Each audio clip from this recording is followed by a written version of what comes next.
Welcome to yet another episode. I'm excited that you made it. And today I have an amazing, fabulous human being, Therese Tucker. I love this human being. And we're going to talk about the real intuition now from someone who's done it all her life. She became a psychic at 16. 16, I didn't even know my name or where I was going in life. She was seriously investigating this stuff. And she has done that work behind the scenes for the longest time. I can't remember when she came out and said she wanted to do it, but she did it for the longest time in either silence or hiding. I don't know which one is which. And then at some point, she decided she wanted to do it publicly as a business, as a channel, and everything else. And so, with my little knowledge of this spiritual world, Teresa is a psychic medium and she's an intuitive channel, which means that she guides human beings who may have too much noise in their life that they find themselves at crossroads. So let's say, for example, you're in a marriage that you don't feel good about and you don't know whether to leave or stay. That's a decision that if you don't trust yourself, is hard to make. And so you could spend 10 years thinking about leaving, or you could use someone like Tracy to help you listen to your own gut given decision. I want to think that this is what she does. Or you feel you meet, I don't know, you feel called to do something, leave your job, which is a 25-year-old job. You feel like you want to leave, you feel called to build a business, but it's a hard decision for you because that has been your identity and you don't know if to leave or if to stay. You have the answers within you, but you're clouded. Your judgment is clouded. And so you don't have self-trust. And you're like, what should I do? And so I feel like the work she does is she really helps human beings who are facing difficulties deciding or who are at crossroads make the right decision, or at least listen to their gut given intuition, which would be the right thing to do. That's what I understand about the work she does. She just doesn't facilitate that. She really helps you afterwards understand how to get the answers yourself, I would imagine. So now let's turn the camera back on Tris and let's see how she scores me. So Tris, what did I leave out? What did I bump in there that was totally untrue? And what do you do? Because this is my test. Ultimately, do I really understand what you do?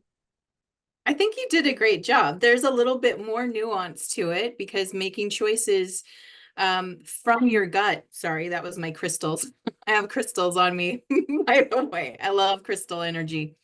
Um, Making choices from your gut isn't just about listening to that little voice, but understanding which little voice is talking, because we have many contributors inside our head about what direction to go in, and it depends on what it's connected to. For example, your intuition is connected to your heart.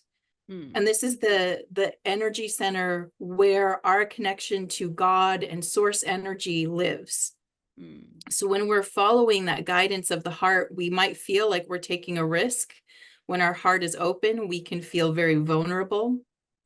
There's other voices like that of the ego, and those usually are connected to the feelings of fear. And those voices will guide us in a different direction, usually kind of the counter opposite to the direction of the heart. So what's interesting is people tend to feel fear in both directions, but it's a different kind of fear. So when you're listening to your heart-centered guidance, you're going to feel fear, but it's the fear of the unknown. Mm. Whereas if we're listening to the voice of our ego, that voice in our head that tells us, no, you shouldn't, why would you do that? That's the voice of fear that's usually connected to feelings of insecurity or a lack of safety. It doesn't guide us to grow. It wants us to stay put. And so getting clear inside of ourselves about which voice is sort of leading us Mm. and which one to listen to is also part of the work, which means that I do a lot of mindset work with people. Mm. Not only am I connecting them with their intuition, but I'm helping them develop and foster a growth mindset so that when they feel the fear, they know how to translate the fear that's coming up, because not all fear is the same. And Mm. they can identify what this fear is telling them, because a lot of people, I think, when they associate growth or moving in the direction of their heart, they might not realize fear is a part of that. Mm. And so when they sense fear, they immediately think this is wrong. And Mm. so I want to help people to really get clear on not just the direction to move in, but really clear about what their feelings are telling them and how it's connected to their thought process, Mm. because our thoughts are generating these feelings. So if the thought is, I don't know what comes next, that's telling me there's a fear of the unknown. Mm. If their thoughts are, if I let this go, everything falls apart, then that's a fear of insecurity. So you can hear those differences. Mm. So even though I'm using my intuition to help them develop their intuition, there's actually a lot of practical mindset and growth work that comes with it. What's different about the work I do, Mm. for example, I do psychic readings, and a lot of people get confused or hung up on the word psychic, and it's actually not one of my favorite terms, just because there is a lot of stigma around it. A lot of people hear the word psychic and they think of fraud, for example. It's Mm. just the best way to describe the tools I'm using, because we all have psychic senses. These are extra sensory perceptions that we use to identify energy and how it's moving in the world. And we all have access to this. Okay. And those are the tools Okay. I'm Okay. using. Let's pause there. So you're saying I'm a psychic? I'm saying everyone has psychic ability. Yes. Okay. Sure. So let's first pause there, because Okay, let's. when I hear the word psychic, I think this person is scanning me. Yep. I don't That's know what what they're people tend. when I hear psychic, it's like peeping under someone's clothes to see their underwear. That's how I think about psychic abilities. So it's good that you brought it up, because when somebody says they're a psychic, I go, I need to run right now. And I Yes. don't really know what a psychic does and what they don't do, but it looks like lifting someone's dress to see their underwear. Like, that's how I think of psychic abilities. And it Ah, helps me and the listener to really understand what psychic abilities are in their true sense of serving humanity, because we really don't know, and our ignorance just makes assumptions about psychic abilities, including myself. yes. So, number one, Mm. one person cannot read what another person doesn't want to show them. I know that that was a big concern for me when I was younger. I went to many psychics as a kid. My mom was very interested in it, so we got to talk to them. Mm. And I remember as a kid, my fear was, I don't want you seeing what I don't want to show you. And what Mm. I want to let people know is, number one, you are a sovereign being. So a psychic can only perceive what you are allowing them to perceive. Mm.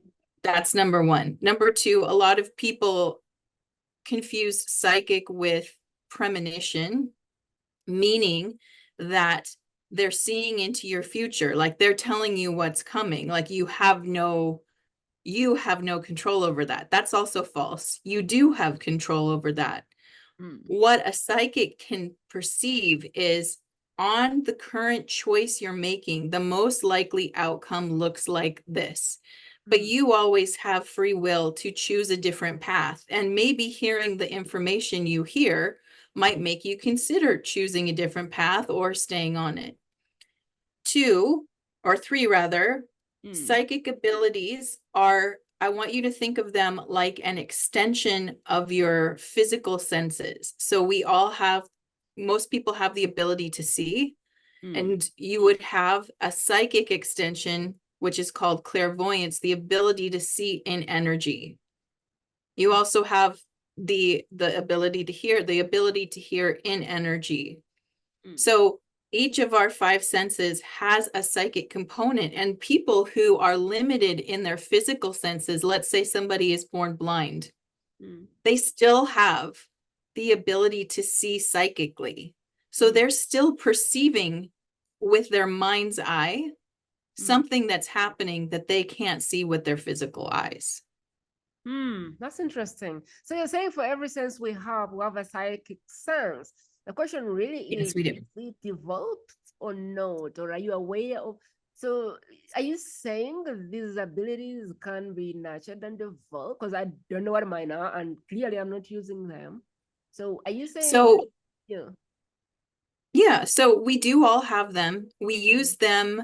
Some people are using them consistently, like myself. And what I liken that to would be training a muscle in the body, except I'm training my psychic muscles, right? So the more I use it, the more you use it, the stronger it gets. Everybody can visualize. I'm going to show you right now that you have clairvoyance. I want you to think of your parents' house. Can you see it in your mind's eye? There you go. Can you see the front door? Yeah, What's the color? black. There you go. See, you just saw it in your mind's eye. Now, is your parents' house in front of you right now? No, you're seeing it with your mind. Now, a lot of us go, well, that's just memory. But memory is using our psychic ability of inner seeing. That's all it is. You know, people think clairvoyance means I see the future. Yes, sometimes you can if you're having a premonition, but you can always use your inner sight to see things. You can imagine losing your keys, right? You can close your eyes and retrace your steps you had in the day. That is inner sight. Now, people are like, well, that's nothing then, because they're making it bigger than what it is. It's a natural ability, and it was given to all of us to help us navigate unforeseen energy in the world. For example, if we were out on the Sahara and we needed to sense if there was danger nearby, like what if there's a pride of lions nearby, we would be more tuned in, like our ability to hear at greater distances and smaller noises would be turned up. That's not just our physical hearing, that's our energetic ability to hear, or that feeling that you get when something's behind you. How do you know? Do you have eyes in the back of your head? No, but what you have is your sensation of feeling. And when it's in energy, it's called clairsentience. That means I'm feeling the energy shift around me. And ooh, I just felt something cross behind me. And I turn around and I see there's the lion. And then we know we got to get out of here, right? So that's how we use these extrasensory abilities and how they're God-given to us. They're part of how we navigate the world.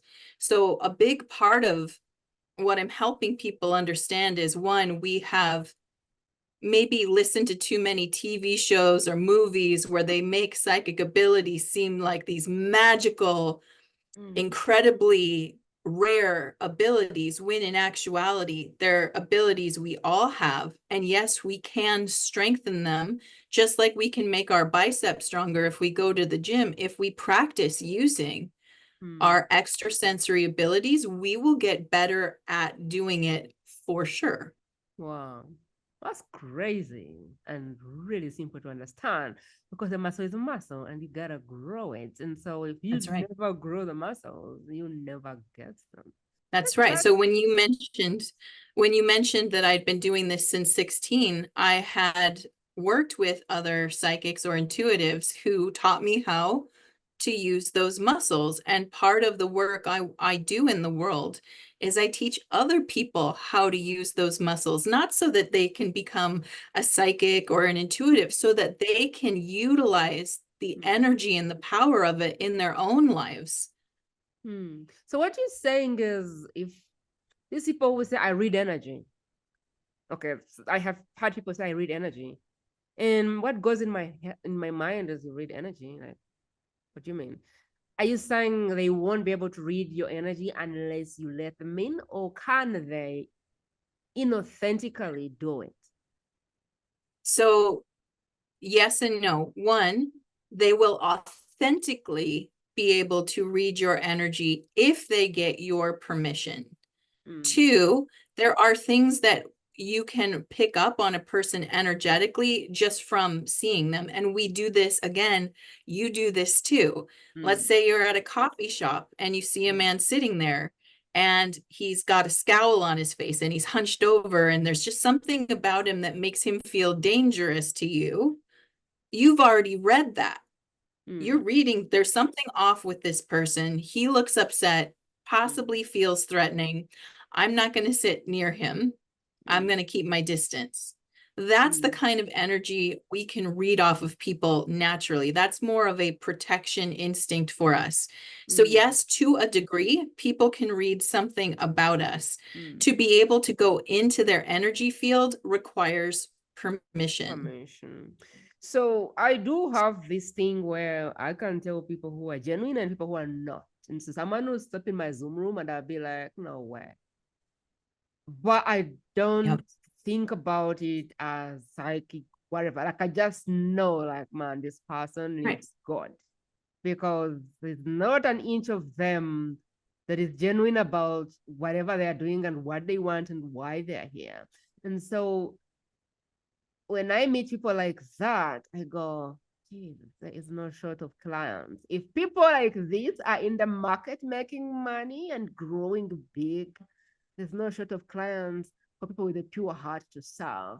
So tell me about that. Like, why do I have a clear distinction of this person is really not in the right place in their heart versus I like this person. I feel a genuinity around them, even though I don't know that I'm reading anything beyond just feeling and knowing.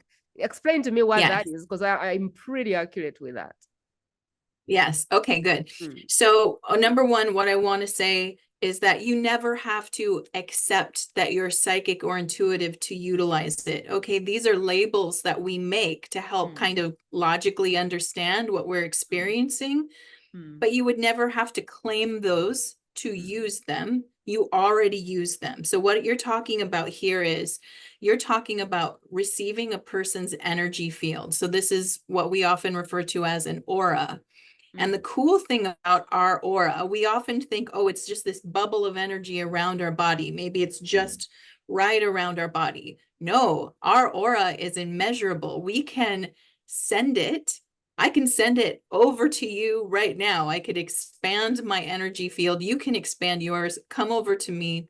That's how incredible our energy field is. It's unmeasurable. They've tried to measure it, and they found that they could only measure it up to 8 miles because that's how far the instrument they were using could measure the energy field. So that's the limit that they could get, 8 miles. Now, it's unmeasurable. Even when we're on technology, even when we're not even in the same room, we can feel each other's energy field. It pervades through space and time to reach each other. So what you're feeling is, I mean, a person can smile, they can look the part, and you can just get this feeling of like, no. Like on social media, someone sends you this lovely, beautiful message. And I go, really? And I'm like, my husband is like, can't you ever accept that people are being nice? And I'm like, yeah, not this one. It's true though. I mean, that's the thing. Intention precedes us. So I want to say that again, because this is true for all of us. Our intention precedes us. It comes into the room, if you will, before us.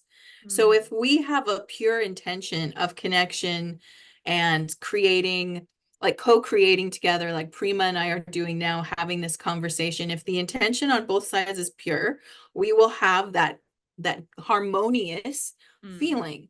But let's say I had the intention of scamming a bunch of people, like I'm going to make a bunch of money right now, and it's just this, it's not pure. It's my intention is to swindle or dupe. And I come into Prima space, even virtually, I'm coming into your space. I'm not a harmonic match to you now, and you're feeling that. So even though I'm smiling, I'm dressed nice, I say the words that sound good, you feel off. Like you feel like, Crazy. I don't know. That's crazy that you said that, because there's people who've come here and they've taken time out of their schedule to be on the podcast, and I could feel something was off. But I was like, they have a message. They're trying to serve people. I don't know what is about them, but it seems off. And I went past that and said, all right, let's record your episode. I gave them the calendar and they never come back. And when I go to the, because I'm very curious, I go like, why didn't this person? Because I was like, should I give them the link or not? And then I go, why does it bother you where the intention is coming from? Why don't you just help them the way you can? And I give them the link, but my mind is saying, maybe not. And I kid you not, they never show up, they never book. And when I read, like sometimes I follow and I go, I want to look at their social media. I read it, and after 3 posts, I go, holy cow, how did I miss this? And I don't know how it happens, but they just never show up for the recording. They never. And even when I'm giving them the link, I go, oh, I don't know. But when I give them the link, they just disappear. So interesting. See, I feel okay. So here's where I'm getting the energy message, right? So what I feel like is that's actually what I call your team in spirit. So let me explain that to people just in case they don't understand. I have no idea what you're talking about. Okay. So please explain. We all have spirit guides with us as a spiritual support team. They are around us 24/7, and their job is to look over us and to listen to our, what we desire, and they're helping us stay in alignment with that. They're helping us stay in alignment with our soul contract, which I know is another topic, but just we have soul contracts that we wrote as a soul. Our spirit guides help us stay in integrity with our soul. So what I'm hearing when you say that is that was your spirit guide kind of like, maybe talking to their team. So everybody has one, even people who aren't utilizing it even people who don't believe in it still have that support to them. So if they ever one day decide they want to believe it, then they have that open line of communication. So our spirit team is they love us very much. They respect us very much. They only really talk to you if you want to be spoken to. Many people can go their lives without ever hearing from them. That's fine. They're okay with that. But they are also protecting you. When you set an intention, that's an ask, right? So I'm asking to talk to people who are in integrity. I'm asking to talk to people who are doing good work, that are being of service to others. These are the people I want to promote. So here's what your team can do when you set that intention. They can help sort of block or buffer that which is not a match. And all that they could do is just influence, like just say, I don't think this is a good fit for you. And the person might get your link and go, I don't know if this is a good fit for me, and just not be interested. It's crazy because I've had people message me and say, hey, Prima, thanks for the opportunity. I don't know that I'm a good fit at this point. And I'm like, good. Or they schedule and they just don't show up. And I'm like I don't follow up. Like, I'm like, good, because like 400 people in the calendar, and if you don't show up, I'm choosing to say, I got to keep going. But that's right. Crazy, because I'm very clear that I have a calling on my name. I'm very sure that I have a mission on my head. I'm very sure that I've signed a contract, even though I don't know what that is. But I know that I've said, yes, God, use me as a tool for whatever you want. And I'm very sure that I'm not alone. I'm very sure that there is something that is always telling me where to go, even though I don't know what it is. And it's crazy that you say that because this makes a lot of sense. It makes Yes, a they lot that of sense. Mm, you have a like a grouping of mm, beings who mm, are listening, supporting, protecting, sending love, mm, sending healing. We all have this. It's mm, such a beautiful combination, and this is part of our higher energy. So the way I would look at it is I'd almost picture um like a column that mm, has like a building, that's the better, a building that has many floors. mm, The whole building is you. mm, Your human awareness might be on the ground floor and the second floor. mm, Up on the third and fourth floor might be where your spirit team energy is. On mm, the fifth and sixth floor might be your higher self, and at the very top would be God. Source energy would be at the mm, top. mm, All of it's you. Your mm, awareness is hanging out at different places, and our mind can act like an elevator and move up the floors and get different levels of mm, awareness depending on our desire to connect with it. So you mm, can connect at the human level, you can talk to your team, you can mm. talk to your higher self, you can talk to God. All of it's available to you. That's crazy. But I wouldn't have done justice if I didn't put in a minute for your story. So let's hear it. Let's hear that child who was snooping around looking for angels and miracles. Like that's crazy to hear. Why don't we get into Yes. the story and pick some of that? Because I feel like that's really good. Yeah, so the mediumship and the Mm, channeling really start from early childhood. I would see beings in my room, mm, and I did not know this was abnormal. I believed everybody could, and I just kind of took it as like that's part of going to sleep, which I used to be very afraid of the dark because that's when a lot of activity would happen. There was nothing scary happened, just there was a lot of beings hanging out, and I didn't know what to do with that. So I slept with my mom and dad in their bed a lot just to kind of buffer that out. Um, I also remember around the age of 4, being at in the Catholic Church with my family, and I remember hearing the priest talk about God, mm, and the priest was saying something like, God's really upset with you. You've disappointed him and he's upset with you. And I just remember at 4 going, no, he's not. He loves us all. He mm, loves us. And mm, so I just kind of tuned it out. So I didn't, even though there was religion in my family, I wasn't really forced to have a religious upbringing. And so I got to keep my relationship with God the way I understood it, mm, from a young age, which helped me massively growing up as an adult and utilizing my intuition because nothing stood in between me and my relationship with God. mm, I remember anytime I would hear the truth about how energy works, I'd feel it go deeply through my body. So I remember in second grade being on the bus with another little girl, and she said, we are all of humanity are brothers and sisters. We're all brothers and sisters in God. And I remember going, yes, that's right. Like just like it was a light bulb going off, going, yes, we're all connected. mm, That's right. That feels right. And then by the time I was 15, my mom was listening to an audio course on the A Course in Miracles, which is a book that mm, I love very much. But it was talking about the metaphysical side of energy. And again, I felt that really strong feeling of I'm hearing the truth, and this is very strong to me.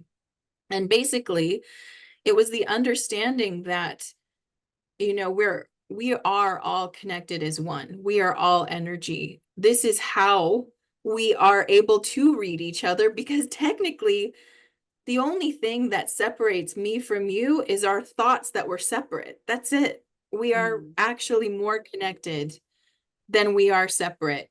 We get mm, to live a life experience where we're experiencing the idea of separation so that we can make a decision about it. Either, yes, I agree with separation, or no, I agree with this unity consciousness, this oneness. mm, Um, so these are the backgrounds that I grew up with. In the meantime, I was again exposed to a lot of people who are intuitive and getting to talk to them about their experience, which helped me get clear on my own. I was about 15 when I talked to my spirit guides for the first time. And that relationship also became very strong. Again, like a muscle, the more you talk to them, the easier it gets to hear them. So, you know, when people ask about channeling, what is that? It's talking to spirit, which we are all connected to. Like I said, if everything is one, this, you have access to it. It would be like, why wouldn't you have access to it? It's a part of you. It's literally a part of you. So it's the ability to listen and communicate with them, having the faith that when you're communicating, they're responding. And over time, they really start to show you that. So the more I communicated, the more response I would get and the more overt it would become.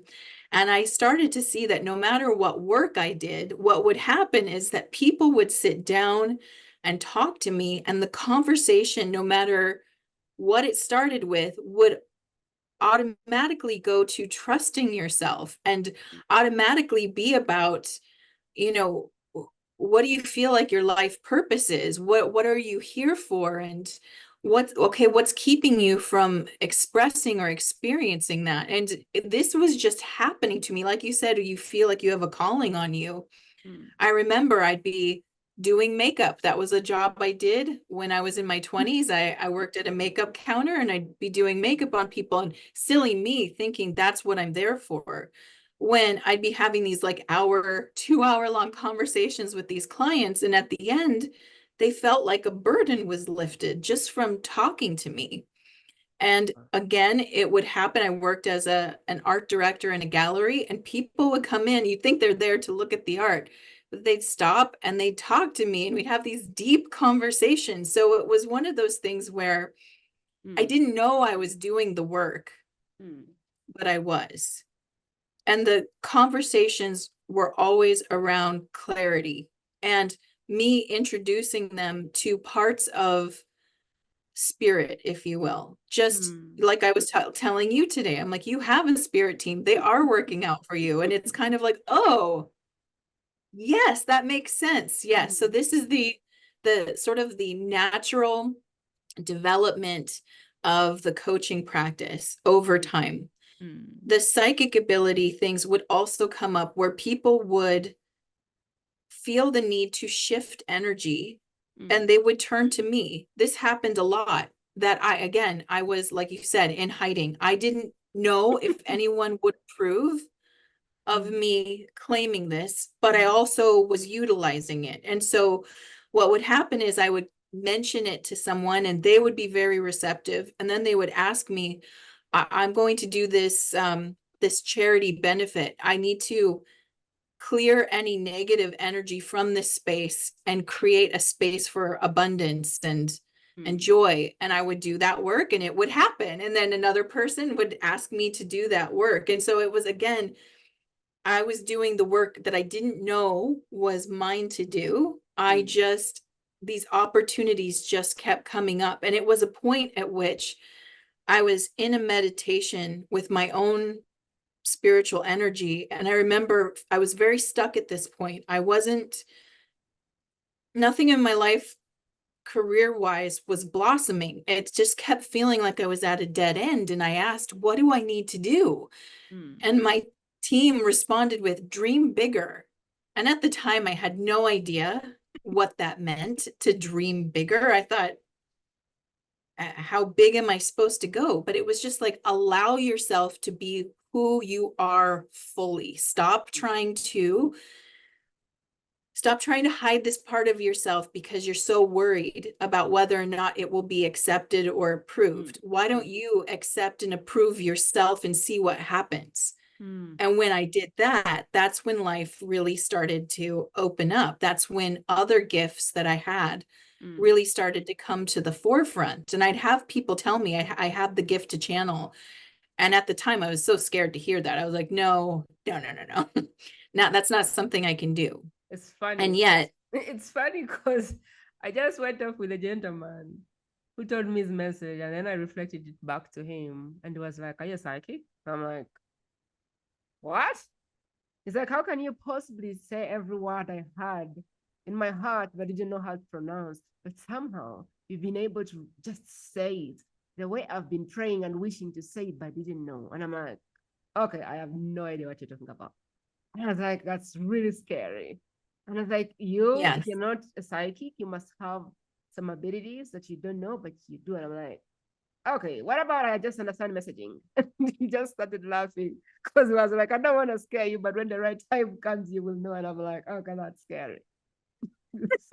See, this is what's hard because we have preconceived ideas around those labels like Mm, psychic or intuitive. mm, We have to investigate our own mind. Like you said, when I hear the word psychic, I think of a charlatan. That's okay. Many people think that. And unfortunately, there are people in the world who work to prove that to be the truth. wow. So it's not, that label might not resonate for you to use Mm, because it will block you from using the ability you're using. So forget it, right? Like hear it, go, okay, and then let it go mm, because you are using your extrasensory abilities. You have the ability to read other people. This is a gift. mm. It is a gift to be able to read someone's energy is an extrasensory ability that you have worked on and developed and have become quite good at. Therefore, it is a strong muscle within you and you are easily able to do it. But you don't have to put a label on it if it limits you from accessing it. I think so because do I have some gifts? Yeah. Do I want to be called a psychic? And what? Maybe not. What about a normal human being who has some gift? What's wrong with that? There you go.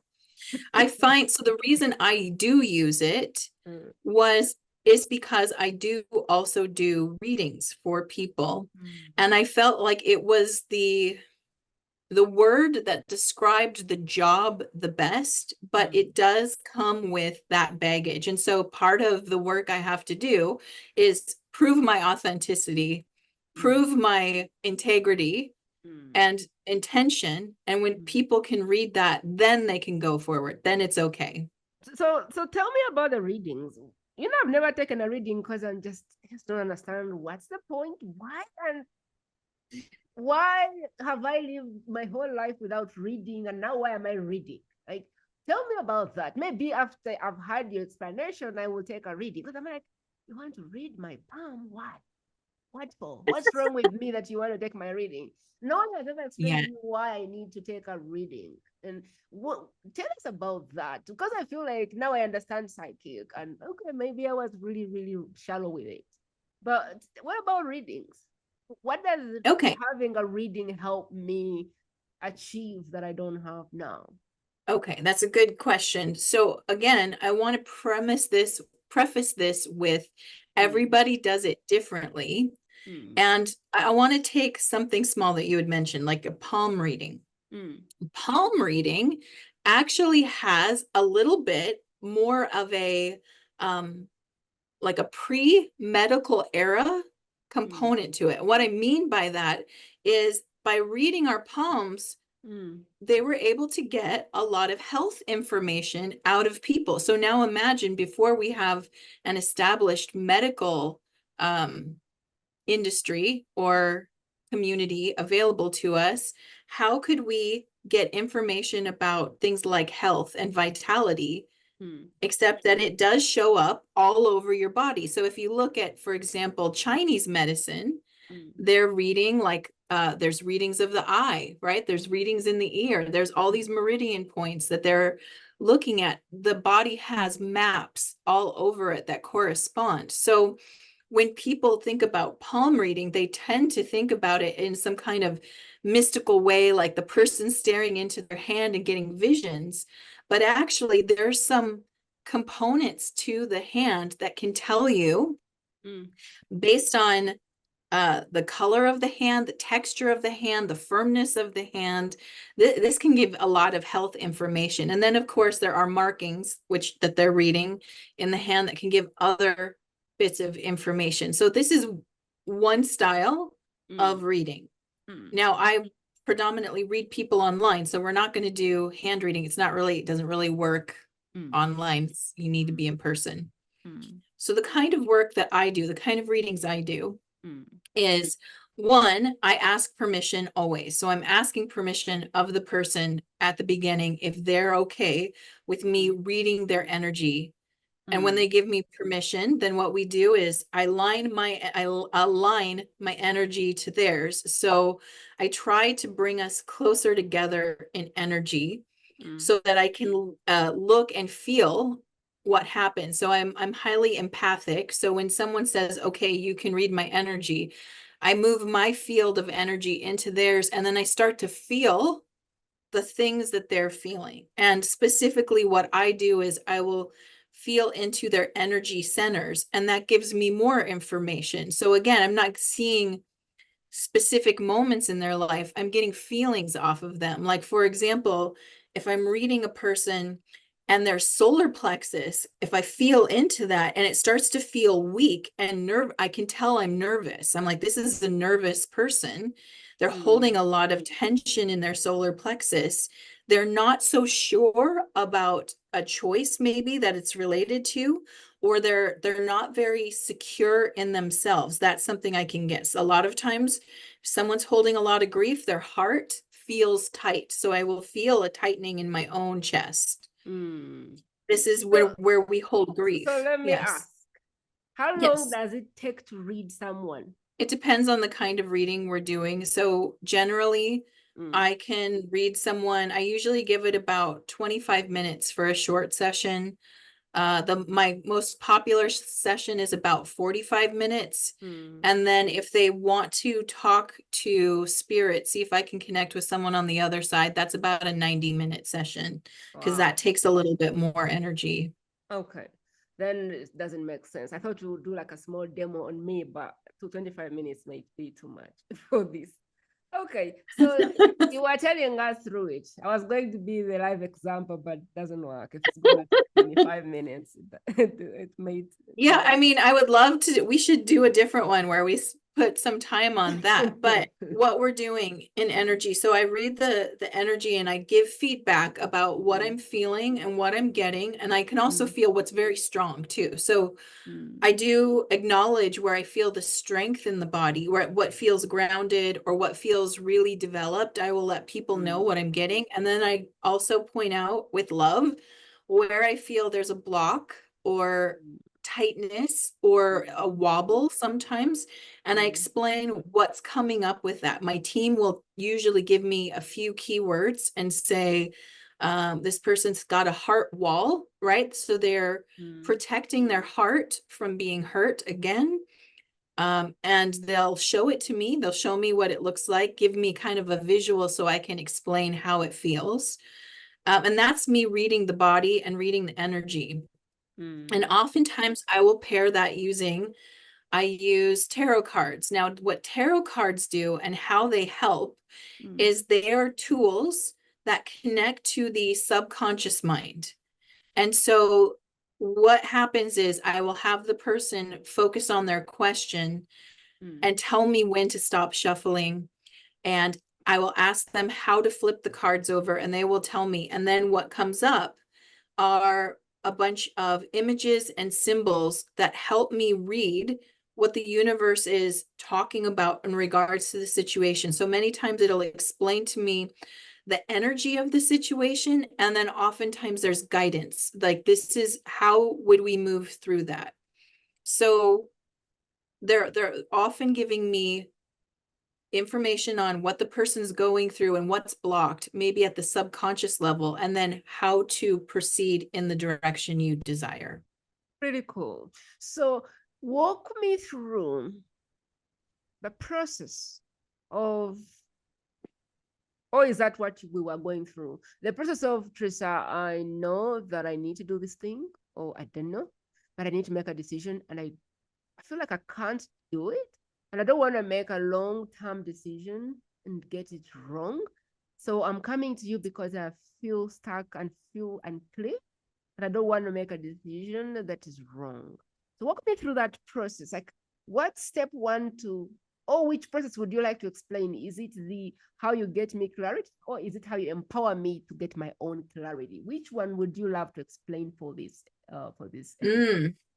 Well, let's talk about how I would get you clarity. So Okay. if you're coming to me about, let's say you, for example, I have a client who I just finished working with. She's super lovely. Mm, And she wants to start a business, and mm, she's wanted this for years. I've known her for a long time. mm, And she gets right up to the edge and she backs away. That's the pattern. mm, And yet, when I ask her, do you want to let this go? Do you want to, you don't have to do it. See, that's the other thing, is mm, we get into these mindsets that get very fixed. So mm, first, what I'm doing with the client is I'm helping them identify the mindset around the topic, mm, because they usually want a shift. That's why someone comes to a coach, right? They're stuck somewhere, or they don't feel like they're moving forward. And mm, their desire is always to create a shift. I want to experience the new. And so part of the process is first talking about, what do you want? mm, Why don't you believe you can have it yet? mm, We are the ones blocking ourselves. Many times we will project it and say, well, I can't do this because of this situation, or I mm, can't do it because this person doesn't approve, or whatever. And many of times that's a projection. It's us that doesn't approve, or it's us that has a fixed mindset around the goal, whatever the goal is. So the first part is to identify the feelings mm, associated with what you're going through, and then walk that over to, what are the thoughts that are creating those feelings? Because many times people think feelings just generate on their own. They don't. mm, Feelings are actually connected to the thoughts that you're thinking. So when we can identify, what are you thinking about this, then we can start to shift it. So my first step with people is, again, getting awareness. Can't change a problem until you're aware of what the problem is. Many times people come in with a idea of what they believe the problem is, but mm, 99% of the time it's mindset.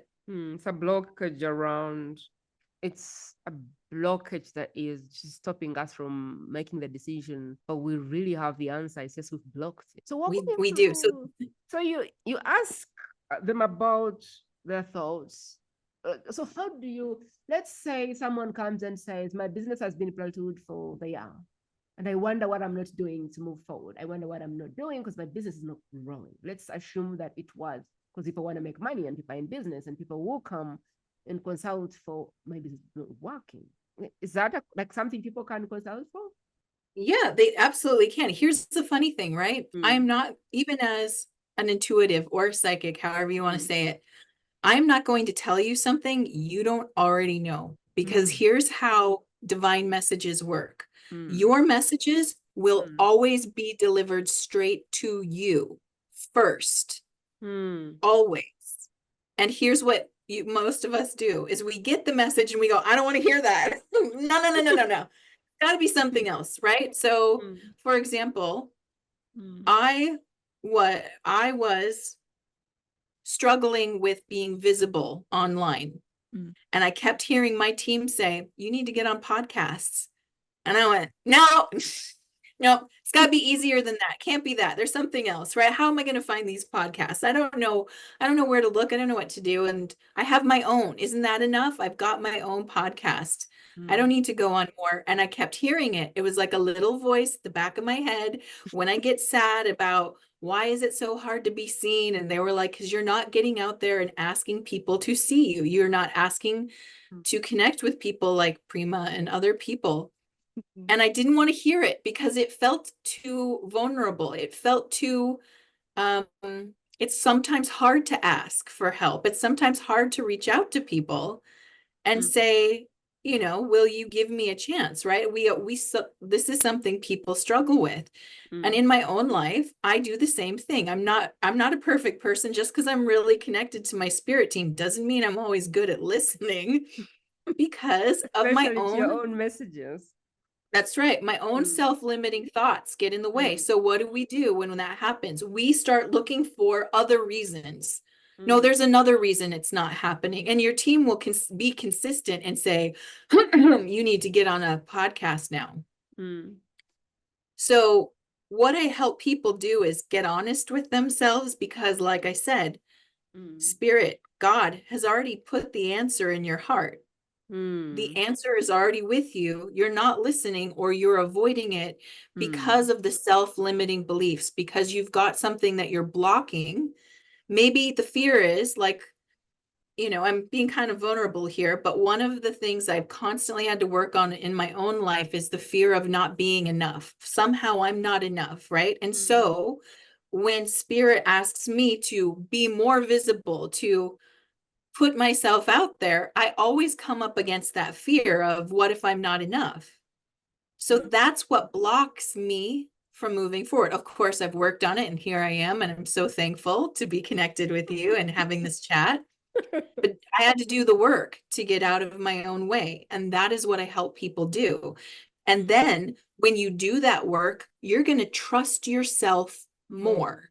Mm, You're going to trust yourself when you do that work. And it does sometimes require someone outside of you to mm, gently show you mm, you are avoiding this. And you're mm. avoiding it because you're holding this negative thought about blank, whatever it is.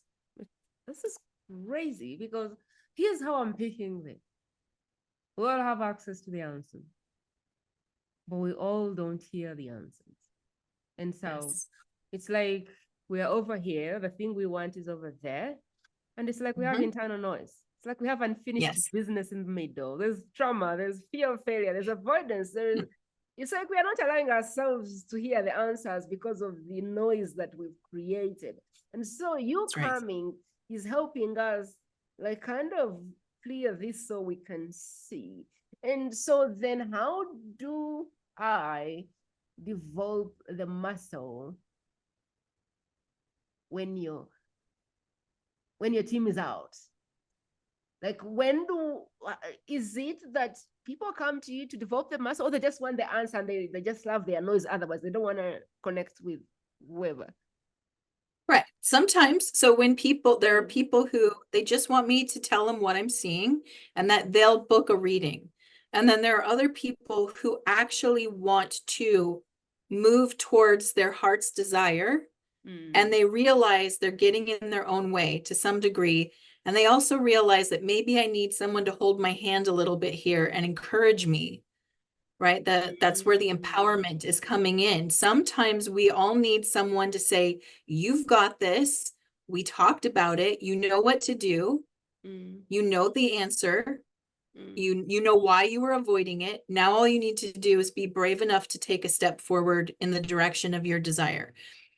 And having that support behind them while they're taking the step sometimes makes all the difference, because we can all feel like we're standing on the edge of a cliff and that the thing we want is on the other side of that cliff. It's all the way over there. And we mm, don't feel like we have a safety net. We're afraid if I jump, I'm going to fall and die. And that's a real feeling people get when they're trying to make big change. And so mm, having a coach that can mm, help you be clear about your mindset, like clear that internal noise and hold your hand in a way. I can't do it for you, but mm. I can have your back while you do it. It makes all the difference. It makes them feel like, okay, I'm not going to fall. Someone's got me. There's a lifeline here. And all I have to do is jump. I like that because I feel like really the work you do is helping people use more of their gifts for good. Tell me about activation. What is that? What does that mean? When I read it, I was like, okay, activation. She helps people tap Go from into their awakened gift. to activated. Yes. This is how So I active. thought about it. I said activation. Okay. She helps people tap into their gifts so they can use more of their gifts. I'm like, really? Maybe it's not. So, what is activation and how do you do it? And what is it? And why do people need to be activated? What's wrong with where they are right now? So it's embodiment. There's a difference between, okay, let's go back to the example I just gave you. Mm. Or Awakened. maybe let's do this. Let me first tell you something. Okay. How my team or universe works. So I have stubbornly not gone to these levels of I can hear my God and blah, blah, blah. I have stubbornly not done that, not labeled myself. And I'm like, what about being a normal human being? So then what happens is I will be thinking about something and saying, God, can you give me an answer? And there's one church I go to, and they have in that week, when I check their previous sermon, they have that sermon entitled that. And they laid down everything I need to be done. That's one thing. And then the other ways that for me things happen is every piece just comes from the least place I expect.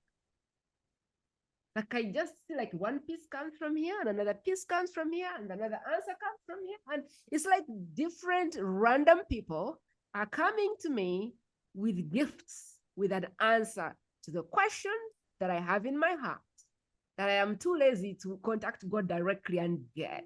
So that's where I am. I receive the answers, but they randomly come and fall on my lap. Other people bring them, like other human beings. I personally have not had the God speak or whatever, but I know that there is people that just show up and they have come to deliver one message and they disappear. Another person comes with a piece. Another person, I'm like, this is so confusing. How can all the pieces come together from random people? So that's where I am with my journey. And I want you to use that. If you were to activate me, what does that mean? You're already activated, but here, let me explain. Number one, I want you to know God will always use the easiest path to get to you. So Spirit is not going to make you jump through some convoluted hoops to hear them. If it's people that will get your attention, God will send you people. If it's a scripture that you need to read that day, God will send you the scripture. If it's a podcast that you're listening to and the conversation touches your heart, that's God. That's what God will do. So always using the easiest path to get to you. There is no weird spiritual journey you have to go on to get that guidance. It's always coming to you. This is why I say you're already activated. When these things come to you, do you take action on them? Yes, because they're very clear. There it Something is. I need to know. Yeah, there but it is. So I'm how did just I using get a fancy word. activated? How did I get That is activated? activated. By who? That's what I mean. By you. You are a co-creator in this. See, the beautiful thing is you have free will on this planet. Yes, God will put something in your heart. Yes, you may feel a calling on you, but you do not have to take that. You do not have, you can ignore it. You can go, nope, not for me, and walk on by. You have the free will to do so. So to activate is to accept it, to embody it, and to do it. And you've done that. Yes. It wasn't now for someone who is not spiritually developed. I think I'm in the same page there. It wasn't always easy for me to say yes and surrender. And I kept, so let me tell the person who's listening a story. When I was in my job, I got this compelling vision to leave the job, this calling to leave the job. And I was like, okay. And then I hung in there, and one day I just left. And I started this business to style men, corporate men. And I enjoyed that. I was like, okay, I love this job, whatever. And so I did the business, it was successful. And I got another calling, go online, start a business online. Now I'm in Uganda, power, internet, everything is a mess. And I was like, online? Now this is getting ridiculous. I have this business which is working bricks and mortar. People are paying me. I have clients lining up. And now I need to go online with no internet, no power. Okay. There has to be a way this is coming from the devil. I shut it down. And it happened for like 3 months. And I kept saying, please leave me alone. And then what happened is COVID came, gave me a slap, and this business disappeared. And I was like, you must be kidding me. I was forced to start a business online because the business I had was taken away from me. And I was like, okay, let's try this online thing. I come online, I hustle for a year, nothing, nobody. And I'm like, how can you possibly tell me to come online when nobody's going to buy? This does not make sense.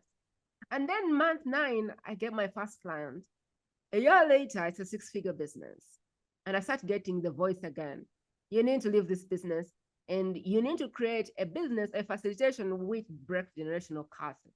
Now, in this moment, I say, God, you're out of your mind. Me breaking generational curses, like how? How? Using what tools? I must either be a scam at this point or out of my mind. How am I going to stand on the internet and say I break generational curses? And the voice said, yeah, you've always doubted everything and you don't have forever to make this decision. And I was like, okay. And I kept making money and I kept helping people make money and I kept doing this and doing that. And one day, I think God got tired and took the business away. So the multiple 6-figure business now got to $0 per month. And I said, is this a war or what? Like, you've now taken my business. Okay, tell me what to do. I got so angry. I was like, God, you've now taken my business. And you want me to start helping people break generational curses. What am I supposed to do? And slowly, by slowly, one step at a time, I began to say, okay. And I said, now, God, let's make a deal. If you don't want me to do this business, don't bring the support. Don't bring the help.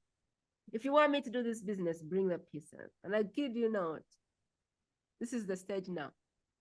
This is a stage for people who feel cold, but they are held back by trauma, generational curses, and all of those things. And all these facts came from nowhere. And everyone wants to contribute their gift to this podcast. And so if you're listening and going, how does this look like for normal people? You're listening to me. I have never even had a choice. I've always had like a slap. I get the message and then I hesitate. I drag my feet and I get a big slap and I go, all right, now I get it. And over time, I have come to like really surrender. Because every time I say yes, the reward is bigger. And I think I have had enough now to know that fighting is not a wise idea. And now when the message comes, I go, all right, I'm here. What do I do? Like, how do you want to use my gift to help humanity? Now, wherever I feel called to go, I will go.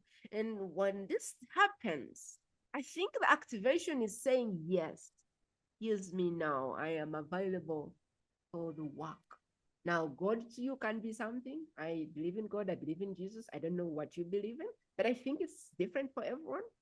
But the higher calling is the higher calling. But I think the activation happens when you say yes. I'm a vessel. Absolutely. To be used. And to Taka, I don't know if my journey is the thing that was supposed to explain this point of activation, or if you have a better example for that. It's beautiful. It resonates really well. Again, and you said another key word, which is so important, which is surrender. And what we're surrendering is our ego. We're surrendering that I know the answer. What if that you have a beautiful, divine, supportive helper who can see the whole picture? Wouldn't you rather follow that guidance versus it's like being able to see the entire forest versus only being able to see the trees in front of you? As a human being, our life is, I can only see the trees in front of me. But what if I could contact a part of myself that can see the entire forest and the direction to go in? We have to surrender our ego and this belief that I, from the human level, know everything. We got to let that go. So when, like in your example, when God was like, this is what you're going to do now, and you were like, oh no. I love how God was trying to give you a buffer of time and say, look, just come this direction, it'll be great. And you were like, no, and God's like, cool. And then things fall apart, and then you're like, okay, I'm ready to listen now. That is classic human behavior.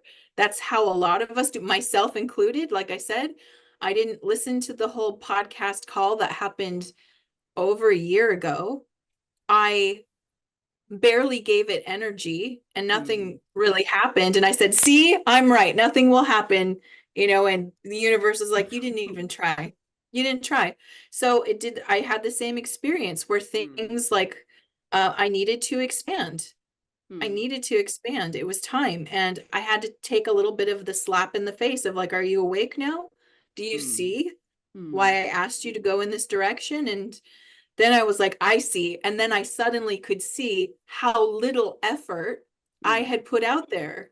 And so I really doubled down and I said, I'm ready to listen. And then the information just dropped right into my head. Go here, do this.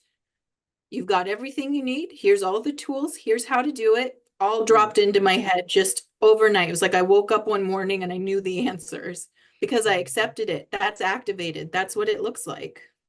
It's crazy. Before we kind of jump into how you support people, is there any critical piece we've left out that we should touch? This is a big story and it keeps unfolding. So I feel like people have a good start if they want to hear more about my own story, and as well as see, especially like the channeling in action, they can visit my podcast, which is called Modern Mystic Soul, which you are also going to be featured on. So definitely listen to Prima's episode. It's fantastic. It's coming out in the future. So I'm not sure when this comes out, but hers will be out, I think, end of August is when she's scheduled to go live. That's a great resource to sort of hear more, see how I work, see what I talk about, see if it's resonant for you. But really, the work that I do with people is highly individual. There isn't a set protocol I take people through because it's really based on how open are you? How much are you listening and following, and how much do you want to shift? Because again, free will is such a important piece. There's a saying that we have here where it's like you can lead a horse to water, but you can't make the horse drink. And so when I work with people, not only do they have to be willing, but they have to be ready. They have to want to make that shift inside of themselves. And I will provide the support to do it. That's really cool. So is it one-on-one? Is it group? Is it I know you have a website and people could buy different things, readings, blah blah blah. But in terms of unfolding, what containers do you have? Is it strictly one-on-one, or do you have group? Do you have memberships? So right now with coaching, it is one-on-one. I find it works better that way for me. There's going to be group coaching in the future, but for now, because again, it's such a highly individualized journey. I work with people on so many different topics. I've worked with them around relationships. I've worked with people around building businesses. That's something that I seem to attract a lot, are people who are ready to build a business. So that's a big part of the work I do. So it's really hard to have a group program around that unless I decide to start one for people who want to start a business, but really it's highly individualized. And oftentimes what develops is, again, people realize through the process of working with me, they've been getting the answers. They start to trust it. When they start to trust themselves, they start taking that action without needing so much guidance. And that's when I know that they're ready. They've moved into that place where they are actively communicating with their higher self, with source, with their team. All of that's happening. And that's how I know that they've made that shift. That's interesting because ever since I said, okay, whatever you want, Lord, I'll do it. And it's crazy because I haven't felt like the need to ask for help, to get a coaching call. I just feel like I know what to do. Whereas before, I used to feel like I needed another coach, another mentor, another session, another call. I always felt like, oh, is this a direction? But now I feel like, that's fine. I'm in the right place where I need to be. Godspeed. That's right. I don't need another external thing. So when people now reach out and say, what's your goal? Like I was on a podcast. I don't know what their goal was really. But the first question was, what's your big goal or whatever? Okay. And I said, my big goal is to have someone as big as Oprah or as resonant as Oprah on my show. And the other question was like, what's standing in the way? And I said, nothing, just time. And I was like, how can we condense the time? And I'm like, we don't have to condense the time. The time is the time, and it just has to happen. And he was like, so how can we support you? And I'm like, you can't. And he's like, I don't really think I need anyone right now to support me. I have the support I need. I have more coaches coming to speak than I need. There you go. The See, you're recording already is happening. And I don't know that right now I need a piece of advice, a piece of strategy, a piece of some other hack, because I feel like this is what it is. All the pieces are in place. And you don't just grow a tree now and plant and harvest it tomorrow. So I told the guy that really I feel like all the pieces are where they need to be, and we just need to give it time. And he argued with me, and I said, dude, I don't need help.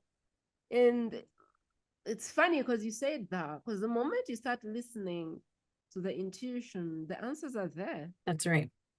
They're there. You shouldn't need a coach forever, honestly. I mean, as a coach, saying that can feel dangerous because it's like, well, I'm putting myself out of work, but I actually want to have my clients graduate. That's my goal. I'm really there for you when you're trying to make a big shift. That's the part that feels scariest for people when they're trying to shift from one way of being into another and grow in their personal power. That's where our relationship really works. You should get to the point where you have solidified that feeling in yourself and just like Prima feel, I don't need anyone right now. It's just going to take the time it takes. It's now, I've got the things in place. It's working. I understand.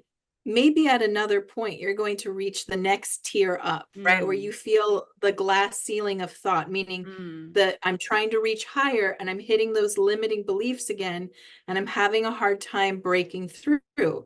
That's when you might need a coach again. So yeah, I don't think that a coaching relationship is meant to go on forever and ever. You should get to that point. And then that's the point at which you've got this, right? You can come back for support if you want, but really, I like to see people graduate. I like to see them move forward. It's a very big realization for me, because even if I was to go get a coach, it would be, I want to grow the YouTube channel, and you're the expert for that. And can you do it? Not what should I do? So really the question moves from what should I do to, okay, I want to run ads and you're the person for the job. Can you do it? It's like you're more clear of what you're asking for. You're not going to your coach and say, so what should I do? Because that's really, I don't know even, I don't want to say that, but I think that going to coaches and saying, what should I do is a sign that you're missing the answers, which are already here. Well, you're not listening. Yes. What I feel though is that for me, it will now, my coaches going forward will be like, I'm hitting a block and I want someone to scan, like, it will be like, I need a specific thing. And so it will be like, I need an expansion expert. I need to expand my capacity, or I need to do more healing and I don't know where I'm not reaching. Or it would have to be like a clear block, and I would probably even go to like a spiritual person, not a strategy person.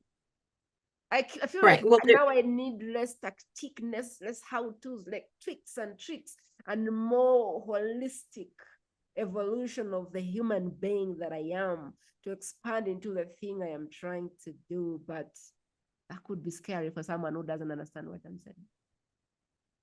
I don't know. Yeah, I mean, the type of coaching that I really excel at with people is your relationship with yourself. Because if we can get all of us internally on board with where we're going, things get much easier.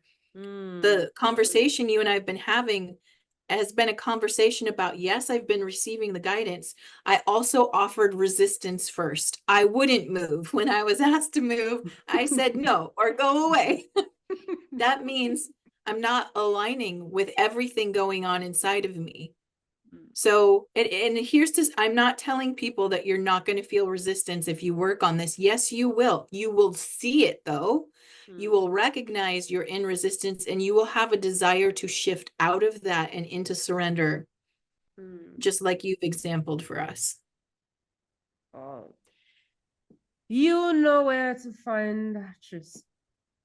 She is one of the people that I really love. I think she has that pure heart that, and she doesn't make this scary.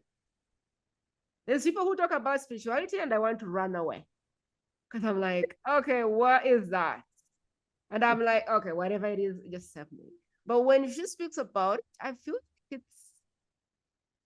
I can get this. I feel like this is for me. I feel like I belong. But I have heard people speak and I was like, how woo can this get? And so to see her wearing crystals and see me talking to her for this long, she's really good at getting this in the hands of people that are not the experts. So I think the whole world is not bad. What makes it bad is that you speak so much of the crystal language that we just run away. It's like woo, woo, and we're like, okay, all right, woo, people, goodbye. But I think there is a good way that you can bring the woo information to the person who is more like on the earth as, I don't know, 3D, in a way that they can go, oh, so that's accessible to me as well. Without, Yes. being this medium psychic floating in heaven, and we're like, Jesus Christ, goodbye, We're like, goodbye. We don't want to, like, I wish that spiritual leaders or spiritual experts would simplify the woo so that the people who need it the most can come to that world instead of making it really look crazy that we like, okay, we'll stay here, And I, so, I want you to know how natural this is for you. I really do. One of my goals is sort of to dispel the myth of the chosen one, meaning the one who is psychic is gifted and it's only them that have the gift. No, everybody has it. Not everyone uses it the same. Just like we all have bodies, not all of us use our bodies the same. Those of you who want to strengthen it, you got to work it out, just like you have to work out your body. But these are gifts that were given to you intentionally to help you navigate this world. And my hope is that people get comfortable with that. They don't have to name them. They don't have to know what they mean. I just want you to feel comfortable utilizing it so that you can feel empowered to create the life you desire. That's really good. That's really good and really helpful and really encouraging for someone who may not be in this world to go, so I can access them as also a normal person. And I didn't have to say, I'm a medium psychic channeling what? Like I could just be Prima Jope and I could have the gift and no one ever needs to know. That's right. That's really right. cool because you can have these gifts for yourself. You didn't have to read anyone. You didn't have to coach anyone. You can just have them for you. That's right. That's cool. Right. That's what they're there for. Those of us who utilize them for work, we're called to do it. Hopefully we're called from a higher place so that we're doing it with integrity and with a heart intended to be of service. Some people realize they can utilize it to scam people. I'm sorry that happens sometimes. But there are people out there who have really pure intentions that want to help you empower yourself, recognize how connected to God, to source you are, and to utilize that connection for your highest good. There will be every link that takes you back to connect with Therese. I love this woman. I think she's an amazing woman with a beautiful heart. And if you are lucky to listen to this episode, you should definitely do something to connect with her if you feel the connection. The thing with this podcast is that if you're here, chances are you have an anointing on your heart. And chances are you know it. Something is haunting you to get up and do something about it.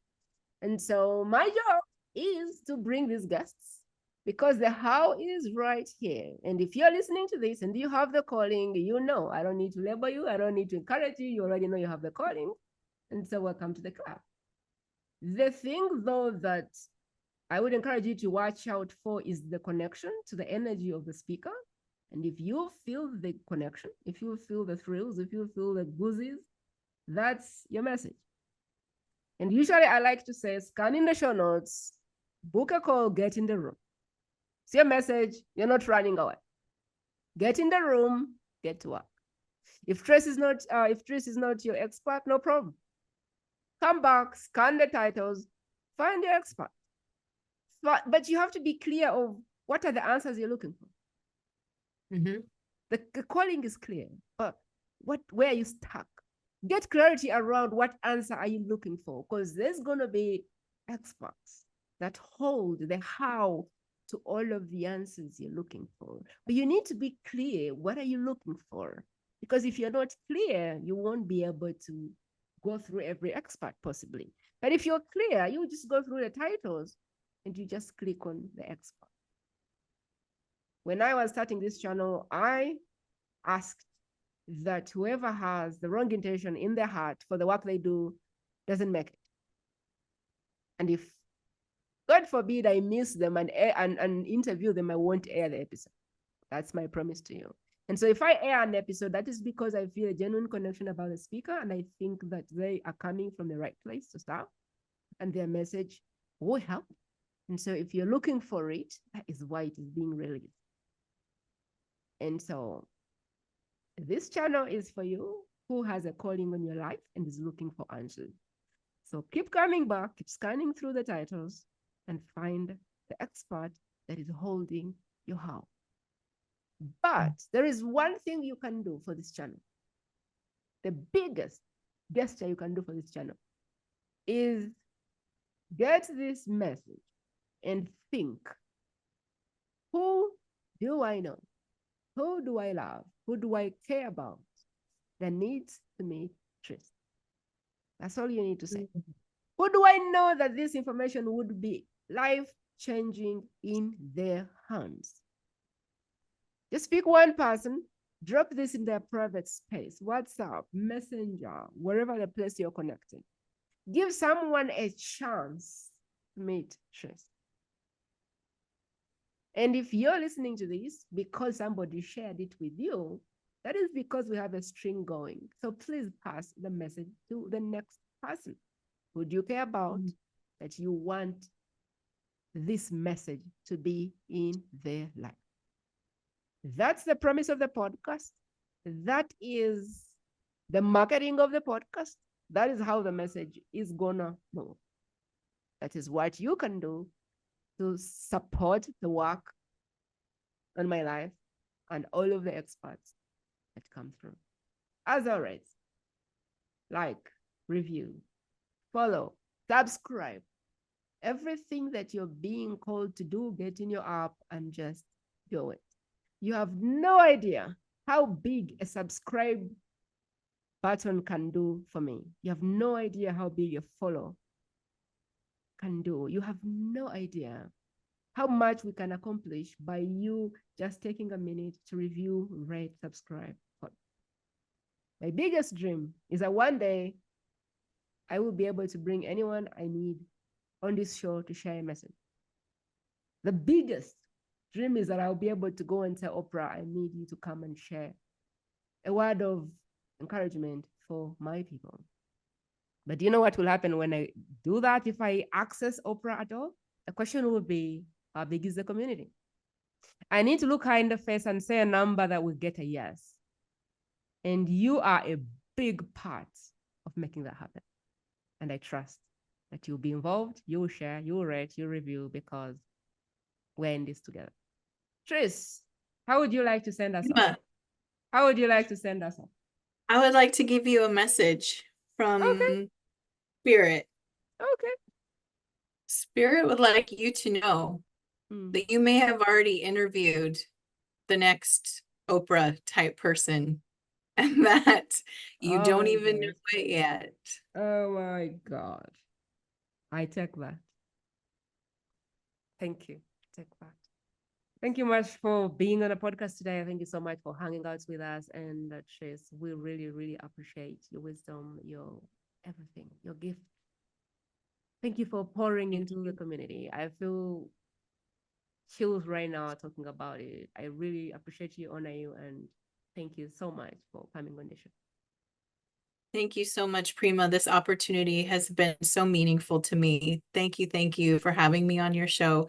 And thank you to those who are listening. Please subscribe to this channel. She is amazing, and I cannot wait to watch it grow.